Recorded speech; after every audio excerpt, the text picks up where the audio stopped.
So I wanted to talk a little bit about That's what I mean, preparedness for Let's see if I can. for the group to, while looking out for yourselves in the disaster is, and prior to the disaster is very, very important. I know the first thing on everybody's mind right now is the fiber and cell phone outages. And we are, I'll just throw it out there, we're having a town hall meeting next Wednesday at 5:30. That'll be broadcast. There's gonna be a media release out today on that, because I'm not sure if it's gonna be Zoom. I think it's gonna be Zoom, just like council, but I don't wanna misspeak on that. Because we got a lot of feedback from county residents and businesses. I don't know which ones. Maybe not that one.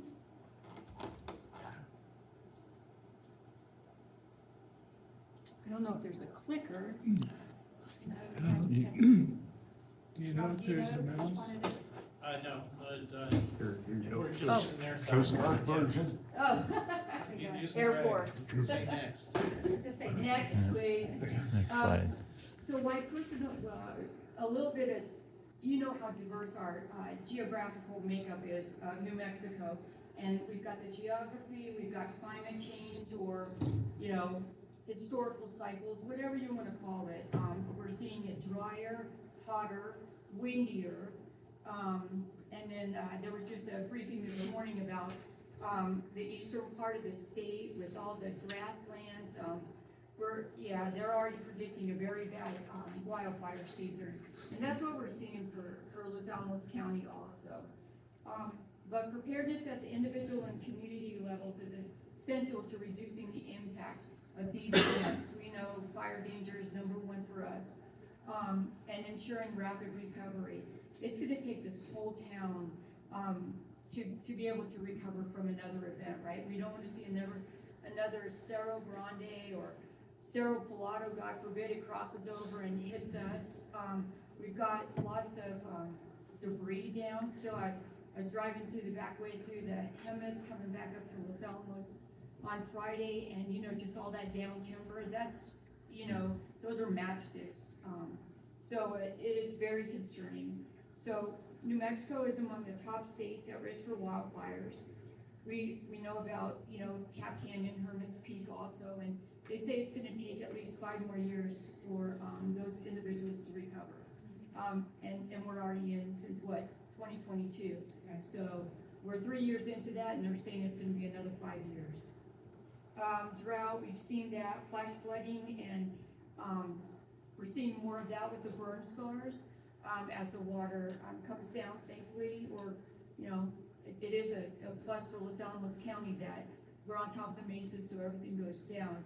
But then we have our neighbors, right, Sanai, Milwaukee, Forest Service, Bandelier, Park Service, who are feeling the impacts of that flooding. And then the high winds, severe weather. We'll see what this weekend brings if it's snow or rain, depends on which projections you're looking at. We need the moisture for sure, but you know, with the lack of snowpack, we're gonna be hard pressed to get enough of an amount to stave off further into the spring and summer, the drought. Earthquakes, we know they're rare, but we're on the Rio Grande Rift system, and of course with the hazardous material spills, we'll see that. We could see that truck route, New Mexico 4, 599. There's lots of areas that we could be impacted. Next. So I wanted to talk about the 7 P's. Next one. Preparedness. Proper planning and preparation, and anticipate the risk and take proactive steps before the disaster. You know, we've all heard the adage that failing to plan is planning to fail. I don't know about you, but when I think about personal preparedness, I know we do have a generator. My husband's an electrician, so that helps a lot. But as far as, you know, having go bags, and we'll talk about that, the 72-hour kits for yourself and your pets, it's very important because we don't know when disaster is going to strike. We, you know, prepare for the worst and hope for the best. We have, you know, a lot of resources for the county, and then, the state will reach out to the state, but, really, if you listen to all the news and the accounts from, survivors of disasters, you'll see that, it's gonna take more than 72 hours for help to get to us. So it's very important that, there's some self-reliance and we're able to try to manage these events ourselves until help can get up here. What you protect today will survive tomorrow. We'll talk about, as we go further into the piece, you'll see that, we're talking about personal documents, your papers, if there's important, photo albums, kids stuff, right? And your pets too, medications. There's a lot of things that we can do in advance to protect ourselves, even knowing where everything is it's very important, because what if you only have 10 minutes to grab it, right? It's better if you can, have those kits or go bags prepared, but some of those things like your medication and your pet food and treats. I have 3 spoiled dogs, so I know all about their treats. But being able to grab those things quickly and get out the door. The last fire, one of the things that really helped was having big containers filled with all your photograph albums and things like that. Yes. And then on top of that is the list of things that still needed to go in. So at the last minute, you could not have to think about it. Right, and I absolutely agree with you for Los Conchas fire. We were out of town and we were out of state actually, so we couldn't even get back. And so I had a list that I worked up in a hotel in Florida to let my sister-in-law know. Still have that list, but have those tubs of important things, especially, kids stuff, of our children growing up, and important documents already in that tub, and it's in a closet or a cabinet, and it's ready to go, because I don't want to take any chances with that. Next, please. So we just hit upon briefly, people, pets, papers, prescriptions, pictures, personal computers, and phones. Make sure that you have a family communication plan. I mean, what are your plans? Where are you going to go? Let your kids know if they're out of the house, or your relatives know. But with that family evacuation plan, if you have little ones, please, include them in the planning and let them know what the plan is. And, have I know Red Cross used to do that pillowcase. It was called something pillowcase, but kids would put their important things that they needed to get out of the house with, whether they're stuffed animals, their books, what have you, but they had a pillowcase ready to go. And Red Cross was teaching that, I bet it was 10 years ago.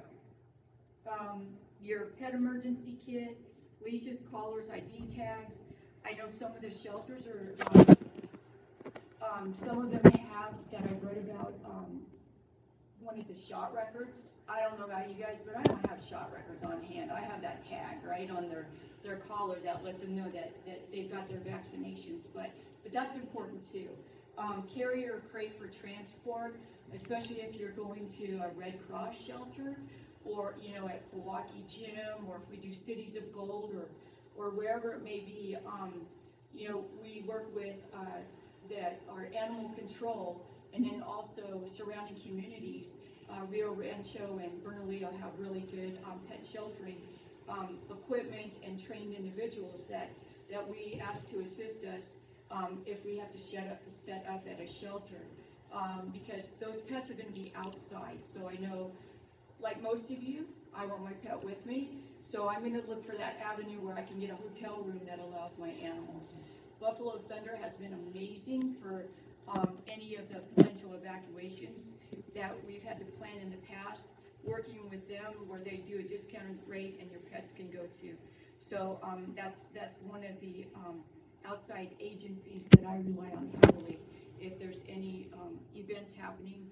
The most recent was the propane potential outages over at Royal Crest, so having to get people set up with housing.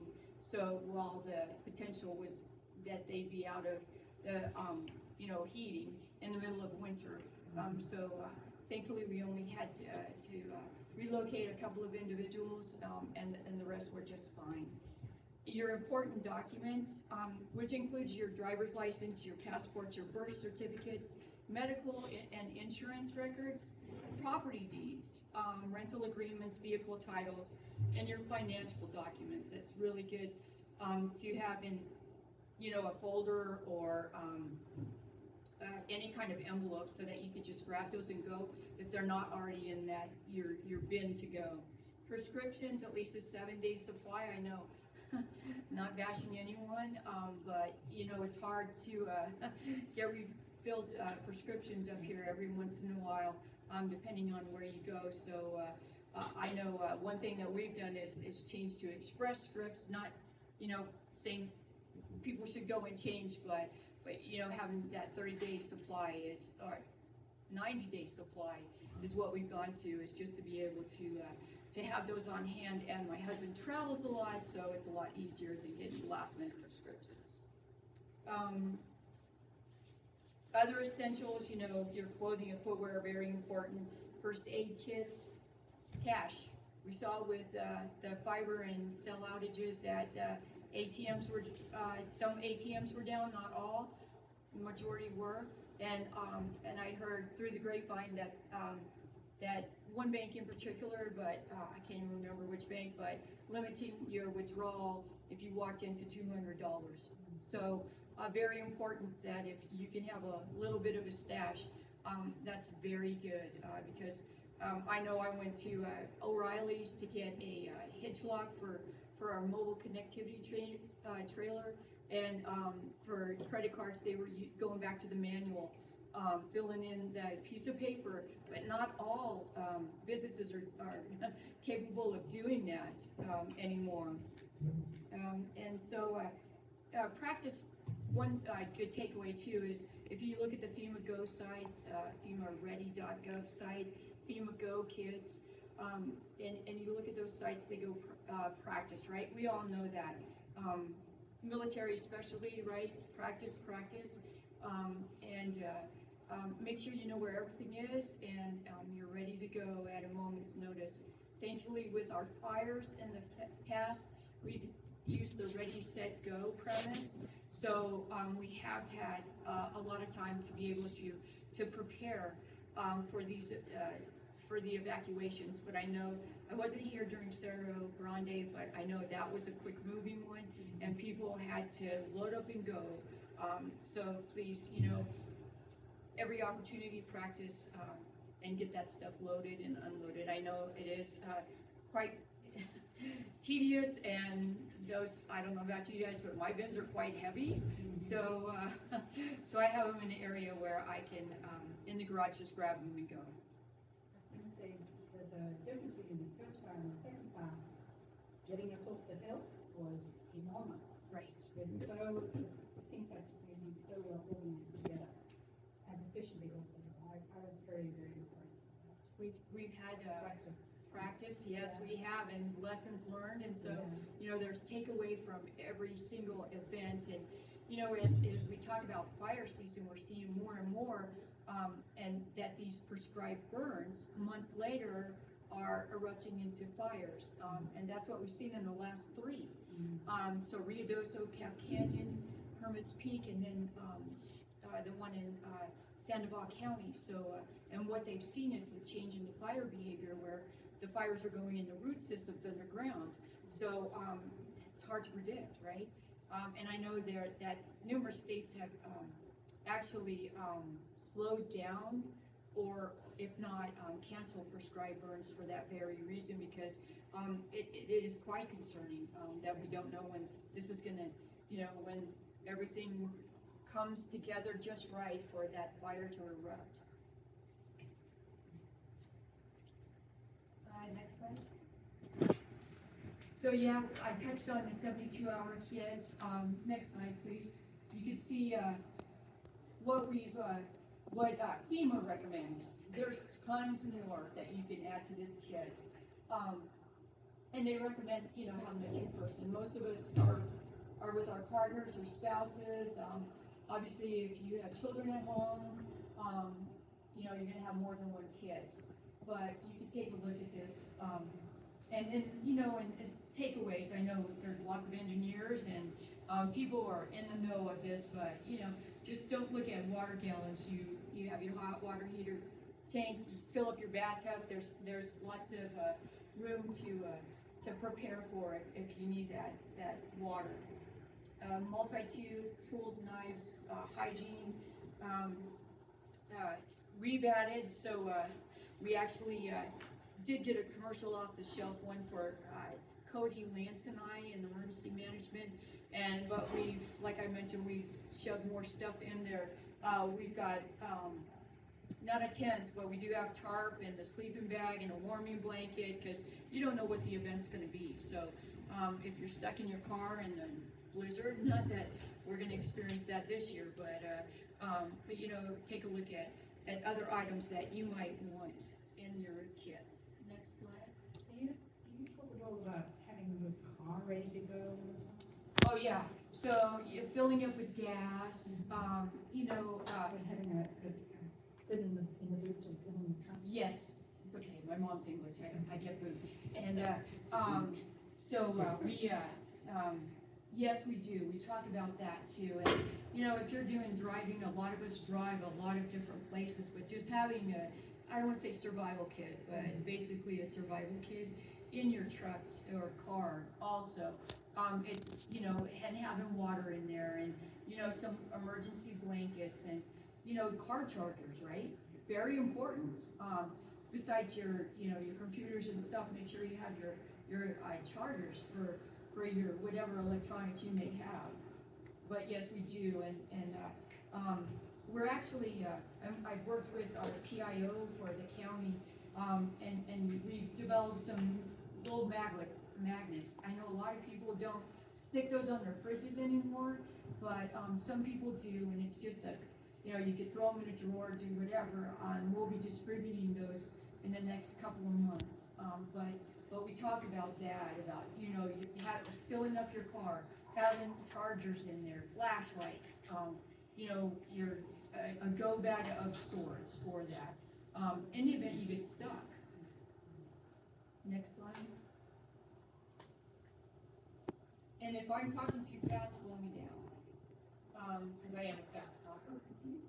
Sorry, going back It's okay. to the previous one, we know your evacuation route, well, we might choose that route, somebody else might choose that route.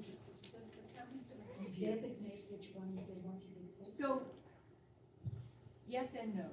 I mean, because if you're up on North Mesa, I've worked with the Pueblos to be able to use Windia Canyon, right? To go out the back way.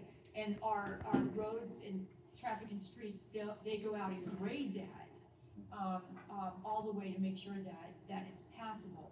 But if you have, you know, a low profile vehicle, you might not wanna take that road, cause there are rocks out there and sand and things like that, so we don't want people getting stuck. So absolutely, you can go the other route. And like, when we do the pre-evacuation or the evacuation of the animals at the stables too, we don't want them going out there. We wanna get as many cars through as we can in the different routes. I know Lano looks at, staging, you know, evacuations from certain buildings. I can tell you that hasn't worked in the past because people wanna go get their kids.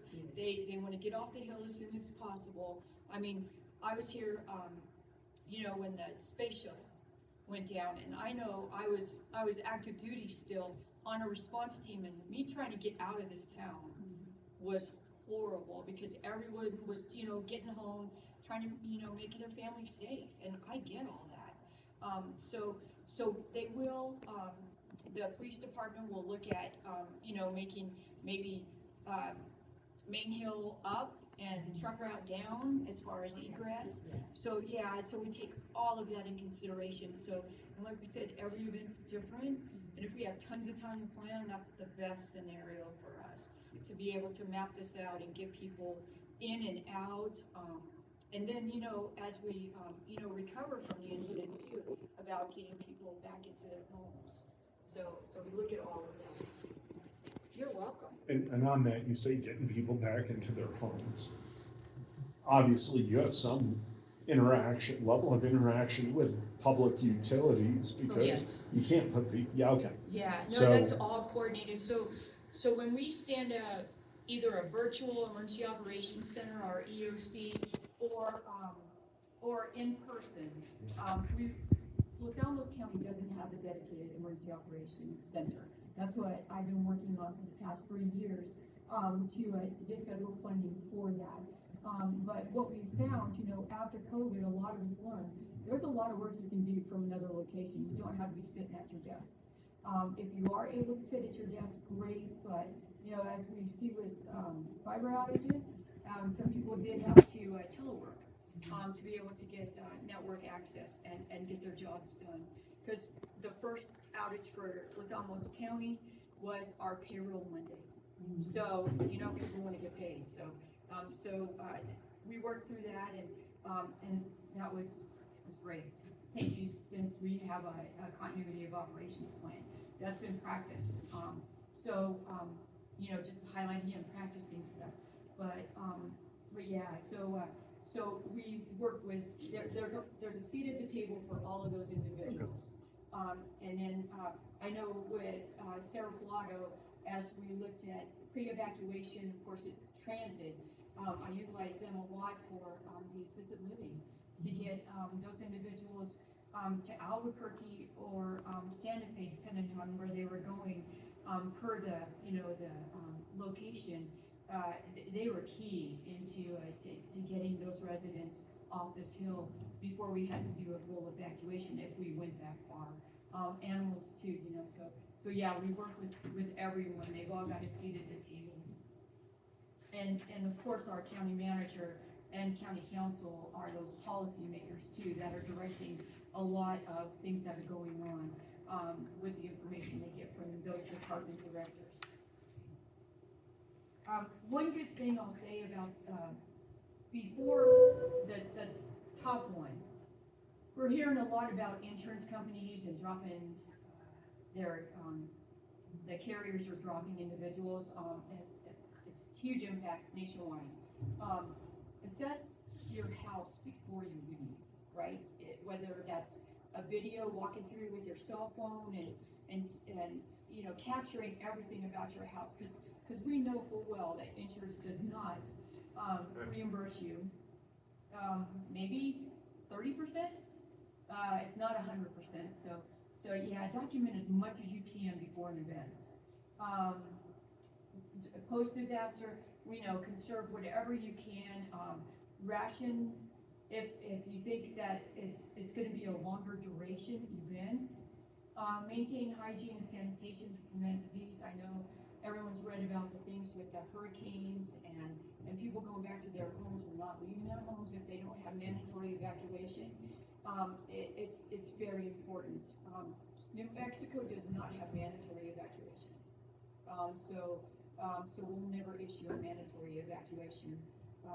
And then prioritize your mental health and emotional resilience. Make sure you talk to friends and family, keep in touch with people. Hopefully that you're with one of, with family and friends during that post-disaster event to be able to have a great sounding board. Post-disaster, next slide please. You'll also, they'll, FEMA, Red Cross, whoever those responding organizations are, there will be some mental health professionals that will be deployed to a site. That's pretty standard anymore. Insurance, we hit on that. Keep digital copies and physical copies. I know we save everything in the cloud, but sometimes you'll need to get to those documents a lot quicker than you can recover them on your phone or on your computer. Next slide. Conclusions, we talked about, it is, everything's unpredictable, unless we have a lot of time for fire. But like those winter storms and those trees that, we lost hundreds of trees during that wind event, that cyclone bomb event, it was called by the state. You may be your own first responder. One thing that we are working on, I've been blessed to be able to hire a third person, so Lance is our community outreach individual. And he, right now, this week, he's taken a community emergency response team training. So as soon as that's done, Cody and I have been trained, but Lance is that liaison for us. And we're gonna start building some capabilities within our community as far as being able to assist with disasters, people being more prepared, self-resilient, and then also to help the community too. If we as emergency management or public safety require assistance, whether it's, doing some traffic control, we're not gonna have them do search and rescue. That's there's a liability there, and we have, the state police, we have our fire department, we have our police department as resources, and we'll utilize state resources to bring in more, or national, because we have all signed a compact within the state of New Mexico to be able to reach out to neighboring jurisdictions or other states to assist us in the event of, a disaster. So, like off-street, for example, it would be good for us all to have a checklist to make sure everybody's got out. Right, and how do we do that? Is there some help with that? so, in the past, the officers have went door to door. We have called up National Guard before to assist, and that's a resource through the state that will go to Department of Military Affairs, talk to the Adjutant General and bring up, National Guard. They also assisted with, turning off gas and relighting, gas during gas outages. They've done that. The ones who have the specialized training, we're not, promoting anyone turn on your own gas. That's a no-no. But utilities goes out with them and assists, and so, yeah, we have a lot of resources we'll reach out to, but one thing I kind of glossed over was, when you talk to your family and friends about your evacuation plan, or, when you leave your home, what your plans are, check on your neighbors. I know during COVID, I put out a press release to ask, to put different colored construction paper or paper in your window if you needed help. Department of Public Utilities does have a registry of individuals who are for power outages if they need assistance because they're on medical equipment. Emergency Management had put out a request, it was probably 4 years ago, for special need. It was called the Special Needs Registry. But special needs for us covers everything. It was, if you need assistance with your pet, your livestock, get them out of town. If you are homebound and you need assistance evacuating your home, we'll do another outreach for that to get that updated. It has been a few years, and especially as we're talking more preparedness, and as we watch different things in the news nationwide, and even nationally. These fires, plane crashes, it just, it runs the gamut, everything we're seeing, and it's just kind of all of a sudden, and I don't know whether that's because we have more access to social media and we're able to, send these clips to the news outlets, or they pick up on it, but there's more and more in the news that as we take a look at it, we need to be prepared for. Do you have something like this on your website? Yes, thank you. We have all of this on our website, and so that if you go to Los Alamos County website, look for emergency management, there's so much information. We talk about signing up for Code Red, and actually, because I'm horrible, if you text 99411 on your phone, that'll automatically take you to the sign up for Code Red for Los Alamos County. So we've encouraged individuals to do that for your work and your home. If you're not a Los Alamos County resident, it makes sense if you work at Lanel to sign up for it. If you work for the county, please sign up for it. What's the number that you call, the text? 99411. 99411. Yes, sir. And the code red, so that, would that warn you, like the county would send out a notification if you have to evacuate because of a fire or something? Yes. or there's a gas leak or some problem So, with this? so we don't do gas leak because, unless it's a large impact. If it's something that utilities is already taking care of, they send out alerts through their, public utilities, public information officer, and they have a platform to do that. We, utilize Code Red for true emergencies, and that's just been determined by the county leadership. So we do that. We have AM 1610, so if you turn to AM 1610, I apologize. We learned during this last outage that it's not working in White Rock, so I am working with the vendor to get a new system so we can get that down there. Well, I think that Code Red is very useful service. I've got a call, I had a call a couple years ago with that. Not all of my neighbors had it, and they were curious, what do I need to do to get it? Because this is something, especially with fires, it moves very quickly. And that, you could be at home, you're not aware of what's happening, and the fire's moving. So having something like that, I think everybody should sign up for that. We've encouraged it, for the past 5 years, more than that, because we've had Code Red since I started, so 10 years ago, but, we're always performing outreach, trying to get that done, and you can do email, text, landlines, and then cell phones too, so there's lots of options for that. Thank you. Go ahead.